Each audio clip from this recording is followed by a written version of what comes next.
Hello everyone, welcome to ಐಜಿಸ್ cooking channel. ಈ ವಿಡಿಯೋದಲ್ಲಿ ನಾವು 1 ಕಪ್ಪಷ್ಟು ಬೆಲ್ಲ ಹಾಗೆಯೇ 1 ಕಪ್ಪಷ್ಟು ಗೋಧಿ ಹಿಟ್ಟನ್ನು ಉಪಯೋಗಿಸ್ಕೊಂಡು ಈ ಸ್ವೀಟನ್ನು ಹೇಗೆ ಮಾಡೋದು ಅಂತ ನೋಡ್ತಾ ಹೋಗೋಣ. ನೋಡಿ, ಬಾಯಲ್ಲಿಟ್ಟರೆ ಕರಗಬೇಕು, ಅಷ್ಟು ರುಚಿಯಾಗಿ ಈ ಒಂದು ಸ್ವೀಟ್ ರೆಸಿಪಿ ಬಂದಿತ್ತು. ನೋಡಿ, ಇದನ್ನು ಹೇಗೆ ಮಾಡೋದು ಅಂತ ನೋಡೋಣ. ಅದಕ್ಕಿಂತ ಮುಂಚೆ ಇನ್ನು ಯಾರೆಲ್ಲ ಚಾನಲನ್ನು ಸಬ್ಸ್ಕ್ರೈಬ್ ಮಾಡದೆ ನೋಡ್ತಾ ಇದ್ದೀರಾ, ದಯವಿಟ್ಟು ಚಾನಲನ್ನು ಸಬ್ಸ್ಕ್ರೈಬ್ ಮಾಡ್ಕೊಳ್ಳಿ. ಬನ್ನಿ ಇದನ್ನು ಹೇಗೆ ಮಾಡೋದು ಅಂತ ನೋಡೋಣ. ಗ್ಯಾಸ್ ಮೇಲೆ ಈ ರೀತಿ ಒಂದು ಪ್ಯಾನ್ನ ಇಟ್ಕೊಳ್ಬೇಕು.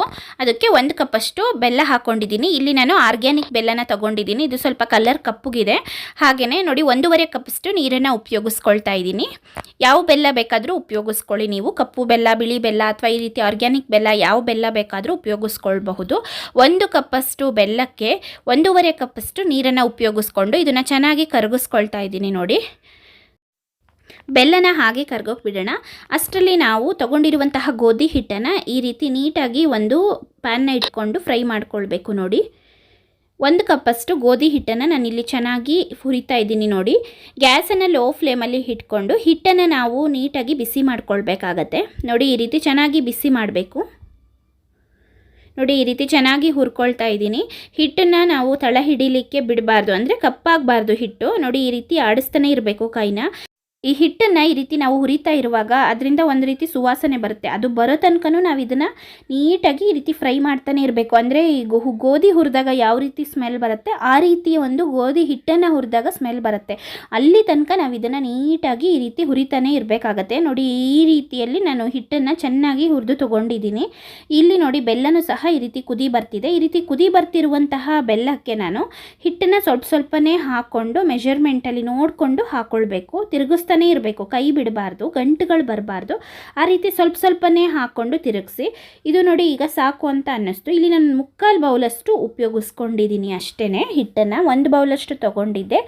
ನಾ ತೊಗೊಂಡಿರೋ ಬೆಲ್ಲದ ಒಂದು ಕ್ವಾಂಟಿಟಿಗೆ 1/4 ಬೌಲಷ್ಟು ಗೋಧಿ ಹಿಟ್ಟನ್ನು ಉಪಯೋಗಿಸ್ಕೊಂಡೆ ಅಷ್ಟೇ. ನೋಡಿ, ಈಗ ಇದನ್ನು ಚೆನ್ನಾಗಿ ಮಿಕ್ಸ್ ಮಾಡ್ಕೊಳ್ಳೋಣ. ನೋಡಿ, ಸ್ವಲ್ಪನೂ ಗಂಟು ಬಂದಿಲ್ಲ. ಈ ರೀತಿ ಬರೋದ್ರಿಂದ ಸ್ವೀಟು ತುಂಬಾ ಚೆನ್ನಾಗಿ ಬರುತ್ತೆ. ನೋಡಿ, ಇಲ್ಲೊಂದು 3ರಿಂದ 4 ಚಮಚದಷ್ಟು ತುಪ್ಪ ತಗೊಂಡಿದ್ದೀನಿ. ಮೊದಲಿಗೆ ಇಲ್ಲಿ ಅರ್ಧದಷ್ಟು ತುಪ್ಪನ ಮಾತ್ರ ಹಾಕ್ಕೊಂಡು ಚೆನ್ನಾಗಿ ಮಿಕ್ಸ್ ಮಾಡ್ಕೊಳ್ಬೇಕು. ನಂತರ ಮತ್ತೆ ತುಪ್ಪದ ಅವಶ್ಯಕತೆ ಬಂದರೆ ಮಾತ್ರ ನಾವು ಹಾಕ್ಕೊಳ್ಬೇಕು. ನೋಡಿ, ಚೆನ್ನಾಗಿ ಮಿಕ್ಸ್ ಮಾಡ್ಕೊಳ್ತಾ ಇದ್ದೀನಿ. ಈ ಸ್ವೀಟನ್ನು ಮಾಡೋದಕ್ಕೆ ತುಪ್ಪನೇ ಉಪಯೋಗಿಸ್ಕೊಳ್ಳಿ, ಟೇಸ್ಟು ಸಹ ತುಂಬಾ ಚೆನ್ನಾಗಿರುತ್ತೆ. ನೋಡಿ, ಚೆನ್ನಾಗಿ ಮಿಕ್ಸ್ ಮಾಡ್ಕೊಳ್ತಾ ಇದ್ದೀನಿ. ನೀವು ನಾನ್ ಸ್ಟಿಕ್ ಪಾತ್ರೆನ ಉಪಯೋಗಿಸ್ಕೊಂಡ್ರೆ ಇನ್ನೂ ಇಷ್ಟು ಸಹ ತಳ ಹಿಡಿಯೋದಿಲ್ಲ, ಅಷ್ಟು ಚೆನ್ನಾಗಿ ಬರುತ್ತೆ. ನೋಡಿ, ಈ ರೀತಿಯಾಗಿ ಬಂದಿತ್ತು. ಲೋ ಫ್ಲೇಮಲ್ಲೇ ಇಟ್ಕೊಂಡು ಈ ರೀತಿ ಚೆನ್ನಾಗಿ ತಿರುಗಿಸ್ತಾನೆ ಇರಿ. ಸ್ವೀಟು ಬಾಯಲ್ಲಿಟ್ಟರೆ ಕರಗುತ್ತೆ, ಅಷ್ಟು ಚೆನ್ನಾಗಿ ಬಂದಿರುತ್ತೆ. ಗೋಧಿ ಹಿಟ್ಟು ಮತ್ತು ಬೆಲ್ಲದಲ್ಲಿ ಮಾಡುವಂತಹ ಒಂದು ರೆಸಿಪಿ ತುಂಬ ಚೆನ್ನಾಗಿರುತ್ತೆ. ನೀವು ಹಲ್ವಾ ಎಲ್ಲ ತಿಂತಿರಲ್ವ, ಅದೇ ಟೇಸ್ಟಲ್ಲಿ ಚೆನ್ನಾಗಿ ಬರುತ್ತೆ. ಅದು ತುಪ್ಪನೂ ಹಾಕ್ಕೊಂಡಿರೋದ್ರಿಂದ ಅಂತೂ ತುಂಬ ಯಮ್ಮಿಯಾಗಿರುತ್ತೆ ಈ ಒಂದು ಸ್ವೀಟು. ಇದೇ ವಿಧಾನದಲ್ಲಿ ನೀವು ಟ್ರೈ ಮಾಡ್ಕೊಳ್ಳಿ ಫ್ರೆಂಡ್ಸ್. ನೋಡಿ, ಈ ರೀತಿ ನಾನು ಚೆನ್ನಾಗಿ ಇದನ್ನು ಮಿಕ್ಸ್ ಮಾಡಿ ತಗೊಳ್ತಾ ಇದ್ದೀನಿ. ತುಪ್ಪ ಇನ್ನೂ ಬೇಕು ಅಂದರೆ ಇದಕ್ಕೆ ಹಾಕ್ಕೊಳ್ಬಹುದು. ನೋಡಿ, ನಾನು ಇಷ್ಟೇ ತುಪ್ಪನ ಹಾಕ್ಕೊಂಡಿರೋ ಅಂಥದ್ದು. ನಂತರ ನೋಡಿ, ಈ ರೀತಿ ಒಂದು ಪ್ಲೇಟಿಗೆ ತುಪ್ಪ ಸವರಿ ಇಟ್ಕೊಂಡಿದ್ದೆ. ಈಗ ಇದಕ್ಕೆ ನೀಟಾಗಿ ಸ್ಪ್ರೆಡ್ ಮಾಡ್ಕೊಳ್ತಾ ಇದ್ದೀನಿ. ಈ ರೀತಿ ಸೆಟ್ ಮಾಡ್ಕೊಳ್ಬೇಕು ನಾವು. ಮೌಲ್ಡ್ ಇದ್ದರೆ ಮೌಲ್ಡನ್ನ ಸಹ ಉಪಯೋಗಿಸ್ಕೊಳ್ಬಹುದು. ಈ ರೀತಿ ನೀಟಾಗಿ ನಾವು ಸೆಟ್ ಮಾಡಿ ಇಟ್ಕೊಳ್ಬೇಕಾಗತ್ತೆ. ತುಂಬ ಈಸಿಯಾಗಿ ಮಾಡುವಂತಹ ಒಂದು ಸ್ವೀಟು, ಹಾಗೆಯೇ ಕಡಿಮೆ ಇಂಗ್ರೀಡಿಯೆಂಟ್ಸ್ಗಳಿಂದ ಮಾಡೋ ಅಂಥದ್ದು. ಇದಕ್ಕೆ ನಾವು ಡ್ರೈ ನಟ್ಸ್ನ ನೀಟಾಗಿ ತುಪ್ಪದಲ್ಲೇ ಹುರಿದು ಹಾಕ್ಕೊಳ್ಬೇಕು. ಟೇಸ್ಟು ತುಂಬಾ ಚೆನ್ನಾಗಿರುತ್ತೆ. ನೋಡಿ, ನಾನು ತುಪ್ಪದಲ್ಲಿ ಫ್ರೈ ಮಾಡಿ ಇಟ್ಕೊಂಡಿದ್ದೀನಿ. ಇದನ್ನೆಲ್ಲ ಡ್ರೈ ನಟ್ಸ್ಗಳನ್ನ ಹಾಕ್ಕೊಳ್ತಾ ಇದ್ದೀನಿ. ಇಲ್ಲಿ ಬಾದಾಮಿ, ಗೋಡಂಬಿ ತೊಗೊಂಡಿದ್ದೀನಿ. ಬೇರೆ ಡ್ರೈ ನಟ್ಸ್ ಇದ್ರೂ ತೊಗೊಳ್ಬಹುದು ನಾವು. ನೀಟಾಗಿ ಇದನ್ನೊಂದು ಸತಿ ಈ ರೀತಿ ಸೆಟ್ ಮಾಡ್ಕೊಳ್ಳೋಣ. ಹಾಕಿದ ನಂತರ ಟೇಸ್ಟ್ ಅಂತೂ ತುಂಬ ಚೆನ್ನಾಗಿರುತ್ತೆ ತಿನ್ನುವಾಗ. ಈ ರೀತಿ ತುಪ್ಪದಲ್ಲೇ ಫ್ರೈ ಮಾಡಿ ಹಾಕ್ಕೊಳ್ಳಿ.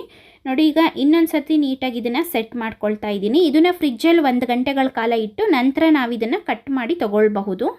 ನೋಡಿ, ಎಷ್ಟು ಚೆನ್ನಾಗಿ ಬಂದಿದೆ. ಕಡಿಮೆ ಇಂಗ್ರೀಡಿಯೆಂಟ್ಸ್ಗಳಿಂದ ದಿಢೀರಾಗಿ ಮಾಡೋ ಅಂತಹ ಒಂದು ಸ್ವೀಟು. ತುಂಬ ಕಡಿಮೆ ಸಮಯ, ನಾವು ಹೆಚ್ಚು ತಿರುಗಿಸ್ಬೇಕು ಅಂತಲೂ ಇಲ್ಲ, ಮಾಡುವಾಗ ಬೇಗ ಮಾಡ್ಕೊಳ್ಬಹುದು.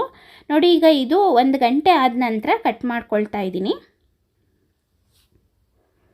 ನೋಡಿ, ಈ ರೀತಿಯಾಗಿ ಪೀಸಸ್ ಆಗಿ ಯಾವ ಆಕಾರಕ್ಕೆ ಬೇಕೋ ಆ ಆಕಾರಕ್ಕೆ ಕಟ್ ಮಾಡಿ ಇಟ್ಕೊಳ್ಬಹುದು. ನಾವು ಮನೆಯಲ್ಲಿ ಮಕ್ಕಳಿಗೂ ಕೊಡ್ಬೋದು. ಗೋಧಿ ಹಿಟ್ಟು ಬೆಲ್ಲವನ್ನು ಉಪಯೋಗಿಸ್ಕೊಂಡಿರೋದ್ರಿಂದ ಮನೆಯಲ್ಲಿ ನಾವು ಸಹ ಇದನ್ನು ಆರಾಮಾಗಿ ತಿನ್ನಬಹುದು.